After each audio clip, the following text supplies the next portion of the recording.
You've been, what, Prime Minister for 6 months? Yes. What a 6 months. I mean, Exactly. it's been quite a 6 months. It's now, what, 6 months since Liberation Day 2. So let's start with tariffs. I mean, Canada is a country, one of the countries most affected by Donald Trump's tariffs. How much damage have they done? And is it going to get worse? Well, they have had an impact without question on the Canadian economy. You saw it in the second quarter, negative quarter in the second quarter, where now the economy started to grow a bit again. So there was the initial adjustment. The bigger impact right now is the uncertainty. Where is the relationship going to go? Canada, the United States, in terms of our tariff regime. U.S., rest of the world. It's still in flux, and that's causing businesses in Canada and Europe, UK, around the world, to hold back on some of the investment. We're working to get greater certainty with the U.S. We are in a position where we have the best deal with the United States of any country. 85% of our trade with the U.S. is tariff-free. Our average tariff rate is about 5.5%, so it's much lower than the tariff rates of countries that have signed big deals with the U.S., but I'm not trying to downplay it too much because there's key industries, steel, aluminum, autos, lumber, forest products, where not just that uncertainty, but also the level of actual tariffs is high. They're being hit pretty hard. Does that mean that you need to do a deal with the United States? I think it is in the interest, in our judgment, in the interest of the United States, very much in the interest of Canada, particularly in those sectors which are so integrated with the U.S. economy. Canada makes the U.S. stronger in autos, in steel, in aluminum, without question, and the industries that use those products. The U.S. home building industry relies on Canadian lumber as well. So yes, it would be better for the United States, in our view, to have a deal, to have that stabilized, but it has to be a deal that works for Canada, and we're in those discussions. But you said a few months ago that this is not a transition, it's a rupture. Yeah. And I was really struck by that, because that suggests to me that you think that the United States is on a permanently different path. Do you think that basically the US is going to be a high tariff country even after the Trump administration? I think, yes, is the short answer. I think and I'll use tariff as a broad term for there'll be different restrictions, or as the Trump administration is asking and getting, different requirements to have access to the U.S. market. So in some cases, it's lowering tariffs or other measures in your own economy. In other cases, it's making investment commitments in the U.S. economy. Some combination, and in the third case, the most obvious, is paying that tariff in order to access. That is a big change. We recognized that early on, perhaps because we were the most connected to the U.S., perhaps because the measures that they took were the most unusual. They were justified on the basis of certain things. It was at the fentanyl. It was on fentanyl, which is it's a scourge in their country. It's a scourge in ours, but we're not the big supplier of fentanyl to the United States, and we've clamped down on that. Fentanyl levels are down 90% across border. We supply less than 1% of U.S. fentanyl criminal elements here. We're still working with them to get that down even further. Anyways, to bring it back to the tariffs, we saw the shift. This long period, the safest thing to say is that we went through a multi-decade period of steadily increasing integration with the United States and to some degree with the rest of the world, and that process is over. That's a rupture. That's a change in a very quick period of time. The question is, where do we go from there? But that is a rupture that is going to surely take, years, decades to reorient the Canadian economy away from its reliance on supply chains with the US and the US consumer market. It is a big deal without question for a number of our industries. We've said that from the start, and what we recognized as the government, Canadians recognize more importantly, is that we have to do some big things to counteract that. And what we also recognize, and we emphasize this over and over, we can give ourselves far more than the US can take away. The U.S. has made a decision. We respect those decisions. We don't necessarily agree, but we respect them. They've changed their tariff policy. So what are we going to do to build the Canadian economy? There are some medium-term measures, build one Canadian economy. We got rid of all federal restrictions to interprovincial trade within a few weeks of getting into government. There's diversifying trade abroad. That we're actively doing that. That will take time to build up, as you recognize in your question. We're going to double the pace of home building in this economy. We're looking at major projects that build out energy corridor, trade corridors, AI, other elements of our economy. Again, building infrastructure at a pace and a scale that we haven't done for generations. All of that is within our own control. And again, we go back to, we can't control, here's a big insight, we can't control the decisions and the objectives of the United States of America. We can't control the decisions and objectives of China. What we can control is at home. So we start building Canada strong, as we put it, Canada strong here at home. That is going to offset. There is a timing issue, which you're probably about to get to. There's a timing issue, because, I mean, those all sound like incredibly sensible reforms to do, but some of them will yield I'll take that. flattery. It's as close as you get from The Economist. Some of them will take time. But also, will they in aggregate be enough to offset this trade shock? Or should Canadians be prepared for several years of frankly, weak economic growth? In aggregate, they will more than swamp the scale of the trade shock, but there's a timing issue. So, and I'll give you a specific example. Worst case trade scenarios with the United States, as I pointed out a moment ago, we have 85% of our trade has no tariff on it. If that trade were to go to the US average tariff, you have a big hit on the Canadian economy, but we would more than get that back if we can build one Canadian market. That's worth more than it's worth almost $250 billion to the Canadian economy alone. And that's before we do the big projects, it's before we diversify all these things. But your point, which we fully accept, there is a timing issue. Yes, we're starting to ramp up home building. Yes, we are starting some of these projects, but it will take some time. So that's why we cut taxes out of the gate. First thing we did is cut tax for 22 million Canadians, every taxpayer. It's why we cut taxes on capital gains. It's why we're changing the way we do regulation in this economy, so there's much greater certainty, so we can get more business investment. We need to do a lot of things. There's no one answer. We do need to do a lot of things at the same time, but there's a will in the country to do those things, to build the country strong, to be masters in our own home, to use the phrase, and our job as government is to make sure as much as that's happening as quickly as possible. And what about the diversifying trade side of this? Because I think you said at one stage, if the United States wants to give up global free trade leadership, Canada is ready to lead. What does that look like in practice? So that's part of what we've been doing. So we signed in June a comprehensive security and economic security partnership with Europe. We already have quite a comprehensive trade deal, but this is the next level of that partnership, which extends across digital, very importantly in defense, becoming part of Safe Europe and Rearm Europe as a true partner. So we build those partnerships there. We just signed a comprehensive trade agreement with Indonesia, fourth largest country in the world, as you know, and a great growth economy. We're working on a trade deal with ASEAN, the ASEAN countries more broadly.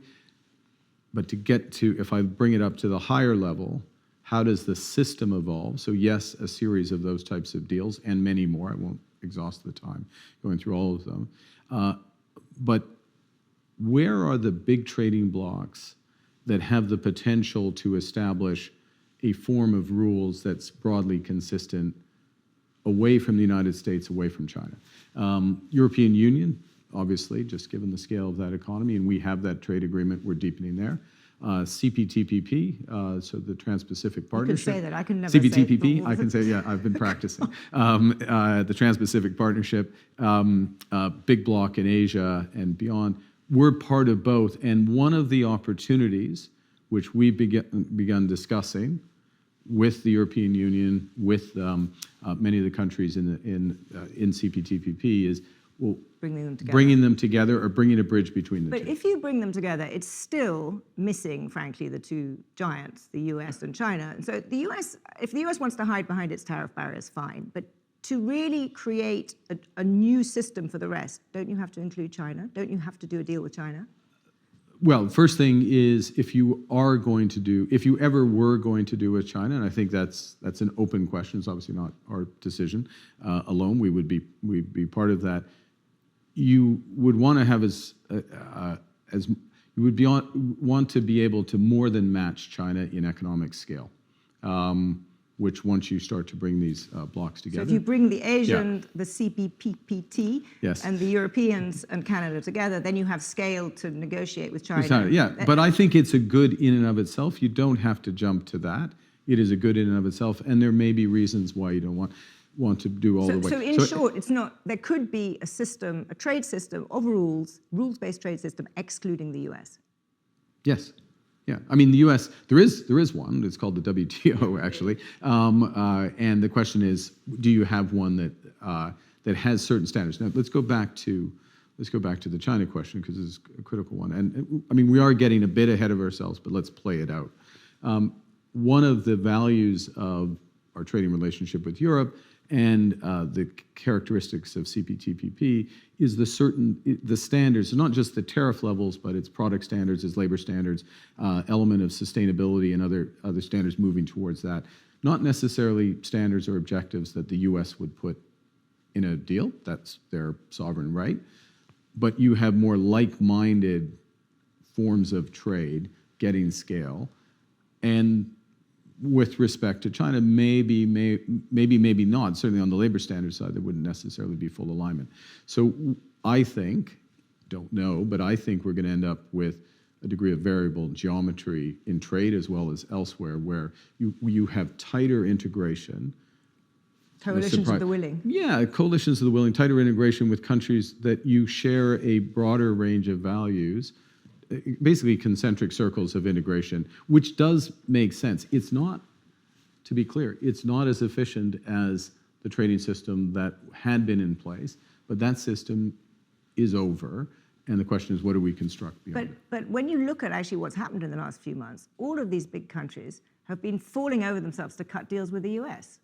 So it suggests that they're not, well, okay, not all of them, not you, but the Europeans, the Japanese, everyone is essentially saying, fine, let's just kind of get the best deal for us with this, large tariff-laden US. Yeah, I think, well, there's been a process of countries recognizing the scale of the change in US policy, making decisions about how to, and I'm using the president's word, President Trump's word, how to buy access to the club. I mean, he uses the example or the reference to Costco or a reference to a golf club, et cetera. You're buying a membership through paying a tariff, making investment decisions, making other decisions. So countries and trading blocs like the EU are making those determinations. That is, given the current level of exposure and degrees of integration with the U.S., in their judgment, that makes sense.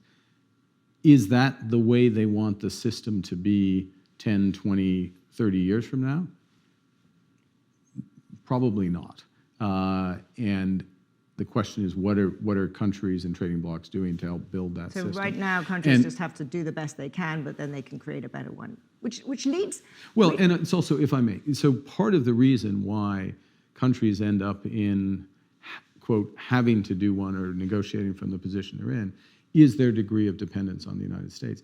So the logical thing, and Canadians got here back in January, February, is, well, we should take care of ourselves, do the stuff at home, and we should build up relationships abroad. So the two things do go together, relationship with whatever agreement met with the United States, but really focusing on building up that outside option. But you are ultimately not just economically very dependent on them. You also have, a very long border with a country with the most powerful military in Yes. the world. I mean, isn't there, in the real world, a limit to how much you can not play along with whatever the U.S. wants? Well, the U.S. is the world's largest, most dynamic economy, number one. Number two, it is the ultimate guarantor of collective security in NATO, which we are on which we rely, and we're a full and active member. So and those are just two examples of reasons why the relationship with the United States Canada's relationship with the United States will always be quite tight. But it is in Canada's interest that we develop other relationships, we deepen those other relationships, we develop a degree of strategic autonomy. I'm not suggesting that it's not in our interest to break away from the United States. We share much in terms of objectives with them.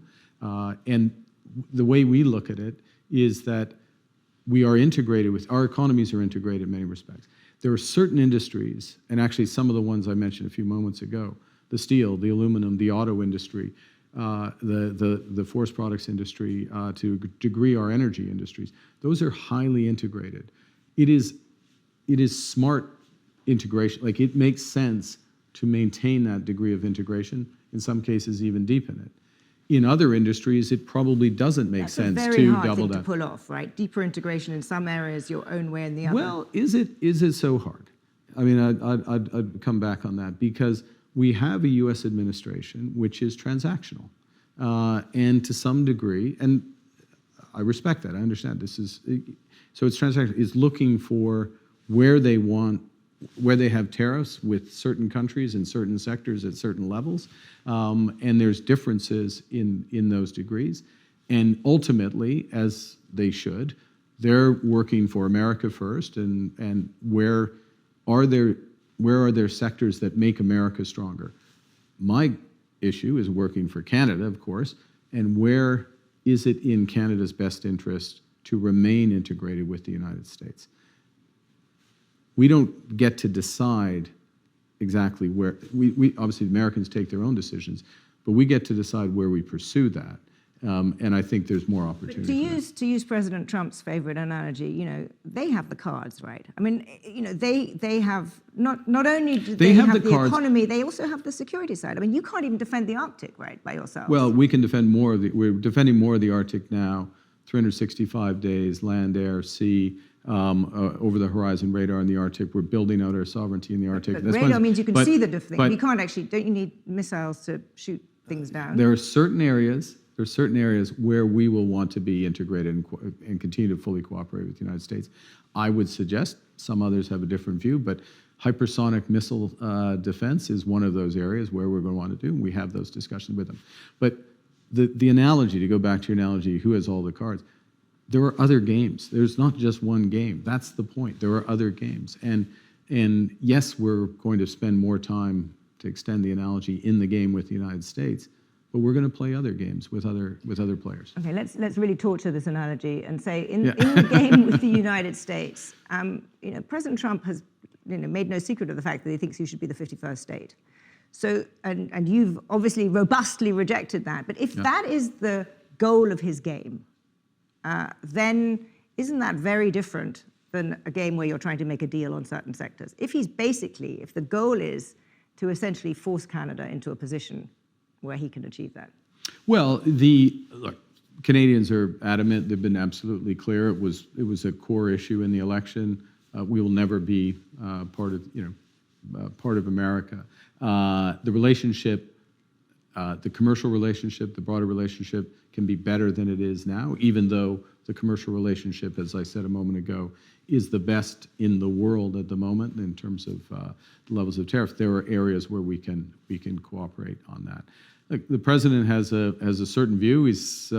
And he freely expresses that view, but it's not going to happen. As a person, what's he like to deal with? Well, you've interviewed him. I know that. But you've met him much more than I have. I have. Look, he is very. I mean, look, he's very sharp. He's very curious about people's opinions on a wide range of issues, and so he will solicit my views, other people's views on topics of the day, particularly international. He's decisive, and he has an ability to change the dynamic very quickly on whether it's with respect to Ukraine, peace in the Middle East, global trade, and beyond. So you can understand. It's absolutely clear why he's leader of the United States. I mean, you put together all those qualities. Yeah, but do you think I mean, I have never really been able to work out whether he has a love of tariffs. He's talked about tariffs for the last 30 years. At least, yeah. Do you think he has an understanding of what this course for the United States means for the U.S. economy and means for the global economy? I think he has a view. He's not alone in his view. I don't share the view, but he has a view that you measure economic success in trade, just like you measure success in business, of whether or not you have positive cash flow. And so for him, running a trade surplus is a sign of success. And if you're running a deficit, you, by definition, are either being ripped off or you're not as successful as you need to be. we take a different view, comparative advantage. We don't have time, but since this is The Economist, I can say comparative advantage. I can also say, and this is, higher level explainer at the back, if you have the reserve currency, the quid pro quo of having the reserve currency is you run a current account deficit because you got to supply. Have you tried that logic on the president? I have not. There's not enough hours in the day to go there. But actually, just to continue, the US is effectively monetizing its military hegemony and its economic clout. I mean, it's essentially, and I can say this and you probably can't, but it's essentially a sort of mafioso economic policy. Well, certainly you had me at monetizing hegemony. You lost me as you went on. The United States, the president and the United States has a view that other countries need to pull their weight. They needed to pull their weight in NATO. They were absolutely right about that, right. Canada included. And just to put this in context, we will double our military spend in cash terms over the next 5 years. Not just meet the 2%, but go well beyond that. And a lot of that will be in the Arctic. A lot of that will be in the areas of military, the new areas, if you will, of what's required for security, AI, cyber, quantum maybe farther down the road, but and the integration of that, drone warfare and other elements where we have a lot of expertise, not in the last, but in the first two, and the integration would be the third. So the U.S. has this view. People weren't pulling their weight. Respect that on NATO. We and others coming alongside with that. They also have the view with respect to trade. We take a different view, but it's interesting what our view is, but it's not decisive. They decide what their trade agreement is going to be. Where we're working with them is to find the areas where there is a clear enough alignment between what's in Canada's interest. My job is to protect Canada's interests, advance our interests. Clear enough alignment between that and what makes America stronger. And there are areas where that is the case. There are more areas than where we currently cooperate on trade. I'm not saying we'll get them all in terms of an agreement, but we certainly will try.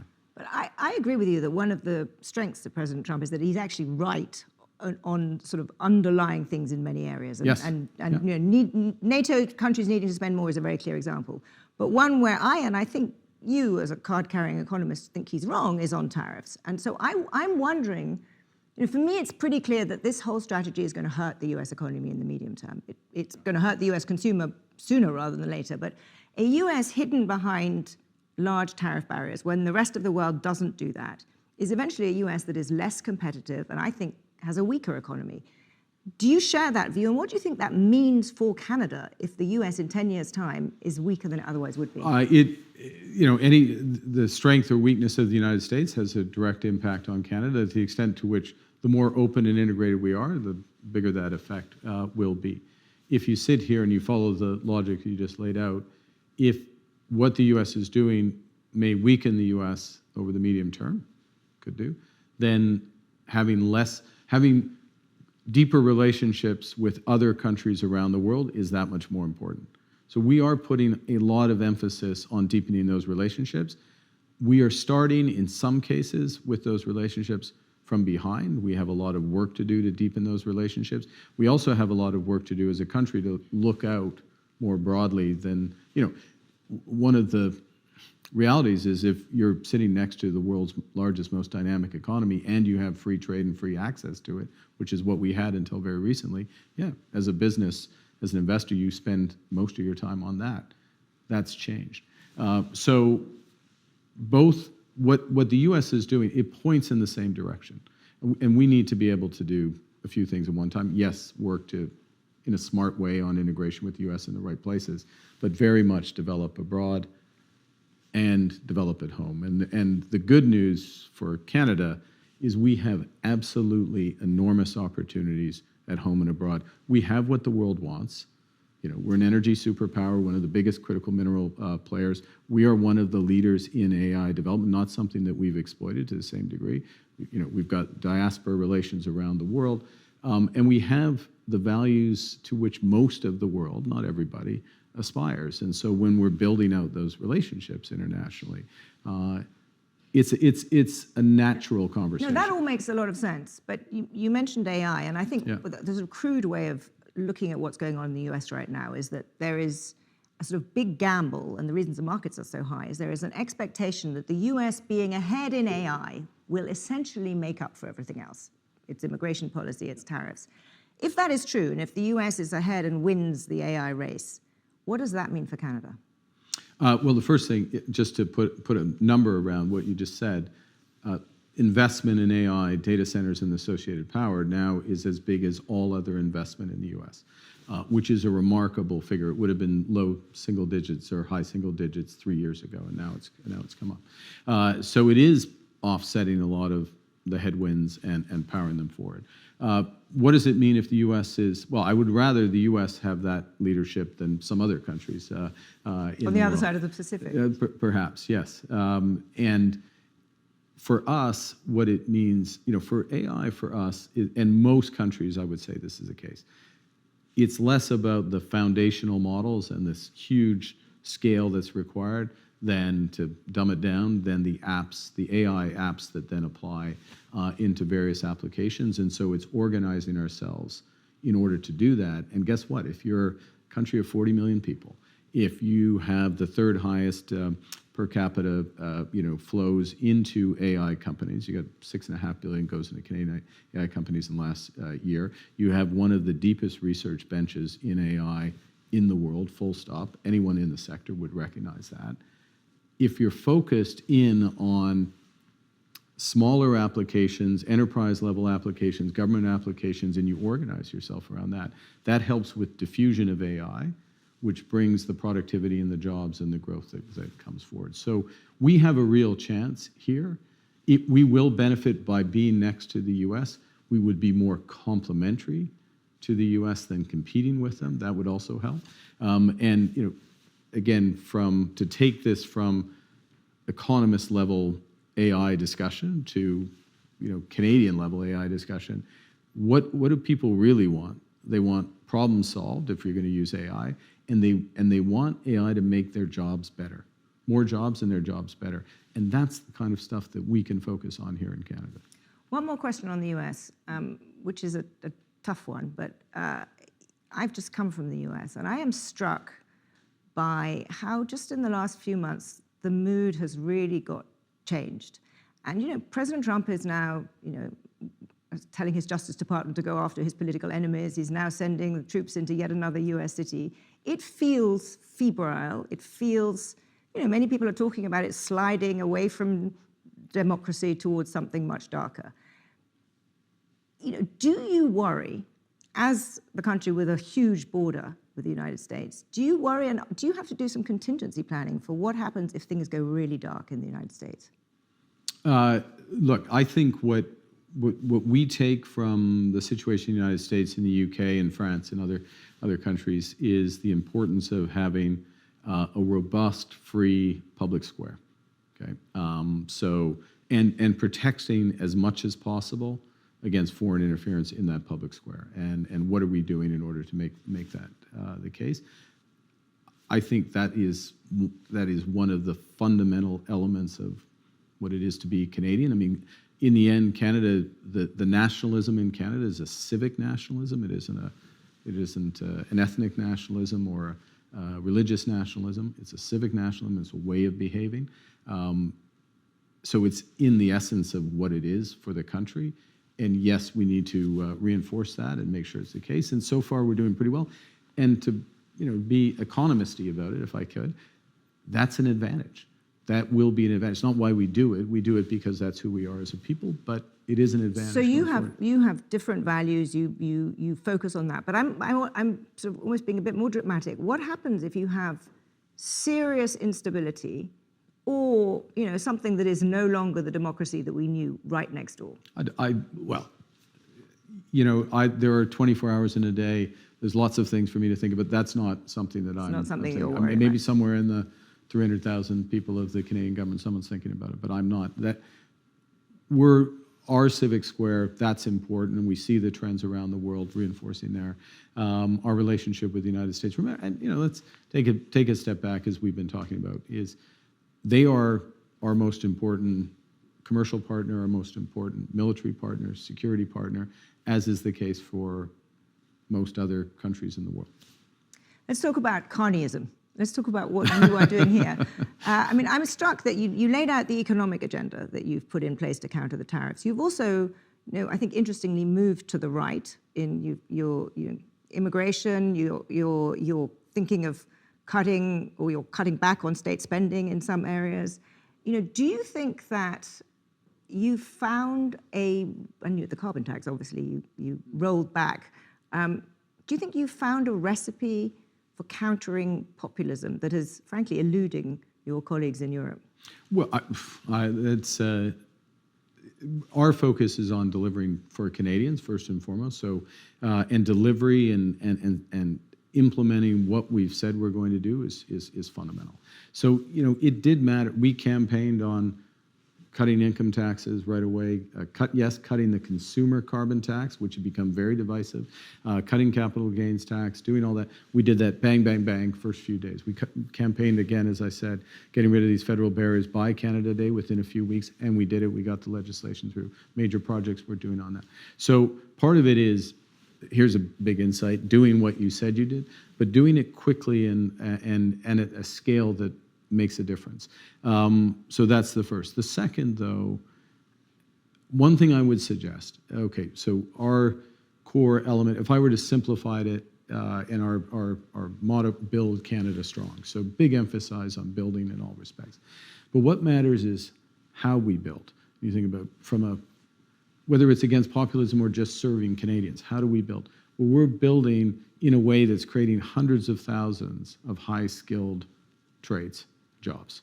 And we're sending the message to young people that we're talking about careers, not jobs. This is 25, 30 years. And to back that up, you'll see big apprentice programs that come through the unions, come through the post-secondary education, come through the schools, so that the flow of people have the opportunity to get these jobs. So that element of solidarity in how we're building. You would have seen as you came here for this interview that this week is a week of reflection on truth and reconciliation with Indigenous Canadians. And we are saying for every major project, and there will be a lot of them, we're talking hundreds and hundreds of billions of dollars of spending, that there has to be full Indigenous participation, including equity ownership in those projects, which we will help facilitate as the government. And so it is a new way of building the nation, Canada, but also First Nations in the case of that group of Indigenous people, Métis and the Inuit as well. So how it's building and it's delivering, but it's also how you build it. And last point, if I may, which is that we have a big focus on climate and on sustainability. So our housing building program, the way we're building that, 25% less carbon embedded in the houses, 25% less carbon in the running of the houses. The major projects that we have, we're spending more than $1.50 on clean versus conventional. And anything is, for example, in the mining sector, LNG, they are top quartile. In fact, as of now, they're all top decile in terms of lowest carbon emissions for the development of that. So how you build, you have to build in order to counter this. How you build matters. But what is the bumper sticker of carnyism? That's an extremely eloquent exposition of a lot of technocratic solutions. But ultimately, is there? Well, I'm not sure that's look. Those go directly to people. Those go the bumper sticker. Build Canada strong. Bâtir Canada fort. That's it. Build Canada strong. We're building Canada, the country. We're building it strong so that we never have to be in the situation we're in right now again, where we get sideswiped by a trading partner and have the economic impact. We're building the nation, Canada at the core. It's active. That's what we're doing, and everything feeds into it. But it's progressive, I use that term, in the way that we're building. We're bringing along this country. I'll give you another example. This country is a federation. We have the provinces and the territories. The provinces, in particular, have a lot of power, health, education, and natural resources as well. So you can't get anything done unless you work in partnership with the provinces, which is what we're doing. We're taking ideas from the provinces, working with the provinces, moving. And that's what Canadians expect. So it's a way of nation building Canada, but building the nation in the way that we're building. But it's build Canada strong, and your approval ratings are high. But are they high because you have a clear, you've got a clear challenge in dealing with America under Donald Trump? Or is it, do you think that you are coming up with a recipe that can be used by other countries? I ask because it is telling that, in the UK, we have, as you know, a government with a huge majority that seems unable to do anything. So what is it that why are you able to do this and they're not? Is it that they're not very good, or that you have this external challenge of Trump, which has galvanized the country? I think I can't make the relative, I don't want to make the relative comparison, but does that surprise you? I'm sure you do, really. No, I don't. I think that the essence of it is that the country is united. The country is united in terms of wanting to be in control of our own destiny, and it's the job of the government to help deliver that.